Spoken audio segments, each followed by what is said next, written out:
Fourth সেমিস্টারের যে সকল ভাই বোনরা নর্থ বেঙ্গল ইউনিভার্সিটিতে পড়ে এবং যাদের ডিএসসি রাষ্ট্রবিজ্ঞান রয়েছে, আজকে ভিডিওটি তাদের জন্য। তোমরা প্রত্যেকে জানো আমাদের এখানে অনলাইন এবং অফলাইন দুটো মোডে পড়াশোনা হয় এবং নোট প্রোভাইড করে দেওয়া হচ্ছে। প্রত্যেকে নোট পেতে পারো 9749941990 বা 7797308455 এই দুটো নাম্বার যোগাযোগ করতে পারো। সামান্য ফির বিনিময়ে তোমরা অবশ্যই নোট পাবে, ঠিক আছে? তো যাই হোক, দেরি না করে ডিএসসি পল সায়েন্সের ফোর্থ সেমিস্টারের আমি সাজেশন বলছি। তোমাদের দেখো, প্রথমে মাথায় রাখতে হবে তোমার টোটাল 75-এর পরীক্ষা, 5 নাম্বার অ্যাটেন্ডেন্স, 10 নাম্বার অ্যাসাইনমেন্ট এবং বাকি 60 নাম্বার লিখিত। এর মধ্যে 3-এর হচ্ছে পরীক্ষায় আসবে 6টা, লিখতে হবে 4টা, 3-এর 4টা লিখতে হবে, 6-এর আসবে 6টা, লিখতে হবে 4টা এবং 12-এর আসবে 4টা, লিখতে হবে 2টা। তো আমি তোমাদের 3-এর আমি মোট 8টা দিব, 6-এর দিচ্ছি আমি 8টা এবং 12 দিচ্ছি 5টা, খুব একটা বেশি দিচ্ছি না। প্রত্যেকে প্রথম থেকে দেখো। আচ্ছা, 1 নাম্বার 3-এর প্রশ্ন বলছি প্রথমে। 1 নাম্বার, এক মেরুতা বা দ্বি মেরুতা বলতে কি বোঝো? এক মেরুতা বা দ্বি মেরুতা বলতে কি বোঝো? 2 নাম্বার, স্থিতিবিতি, সিটিবিটি, ঠিক আছে? তারপর পাশাপাশি হবে এমটিসিআর, এমটিসিআর এবং এফএমসিটি, ঠিক আছে? টিকা হিসাবে পরীক্ষা ভালো করে পড়ে যাবে। 3 নাম্বার, পরিবেশগত দূষণ, পরিবেশগত দূষণ। 4 নাম্বার, সন্ত্রাসবাদ বলতে কি বোঝো? সন্ত্রাসবাদ বলতে কি বোঝো? 5 নাম্বার, আন্তর্জাতিক সম্পর্কে নারীবাদী তত্ত্ব, টিকা, আন্তর্জাতিক সম্পর্কে নারীবাদী তত্ত্ব। 6 নাম্বার, জাতীয় স্বার্থ সম্পর্কে মর্গেন থাউয়ের অভিমত লেখো। জাতীয় স্বার্থ সম্পর্কে মর্গেন থাউয়ের অভিমত লেখো। 7 নাম্বার, টিকা লিখো বহুত্ববাদ। 7 নাম্বার, টিকা লিখো বহুত্ববাদ। 8 নাম্বার, বাস্তব অনুধাবন পদ্ধতি। তো এগুলো 3-এর গেল। এবার 6-এর বলছি। 1 নাম্বার,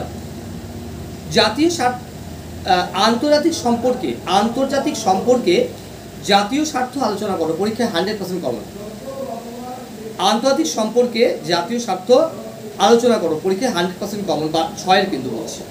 2 নাম্বার, কূটনীতি বলতে কি বোঝো? কূটনীতির বৈশিষ্ট্য লেখো। কূটনীতি বলতে কি বোঝো? কূটনীতির বৈশিষ্ট্য লেখো।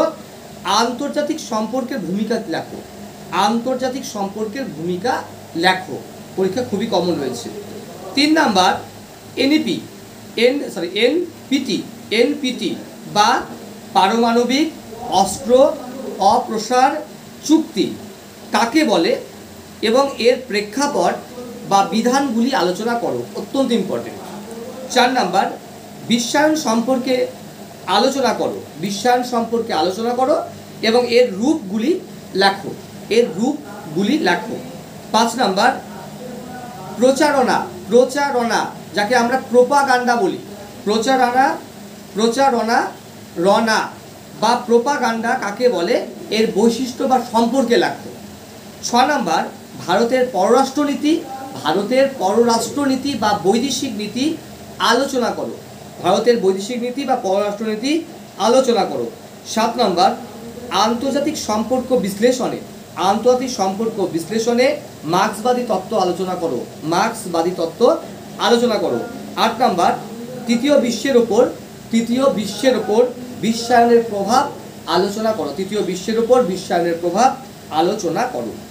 12 নম্বরের প্রশ্ন বলছি, এটা 12 বলবো তোমার 5টা, এখান থেকে আশা করি পরীক্ষা 3টা আসবেই, লিখতে হবে 2টা। 1 নাম্বার, আন্তর্জাতিক সম্পর্কের প্রকৃতি ও পরিধি আলোচনা করো, অত্যন্ত ইম্পর্টেন্ট। আবার বলছি, আন্তর্জাতিক সম্পর্কের প্রকৃতি ও পরিধি আলোচনা করো। 2 নাম্বার, জাতীয় শক্তির সংজ্ঞা দাও এবং এর উপাদানগুলি লেখো। 3 নাম্বার, ঠান্ডা লড়াই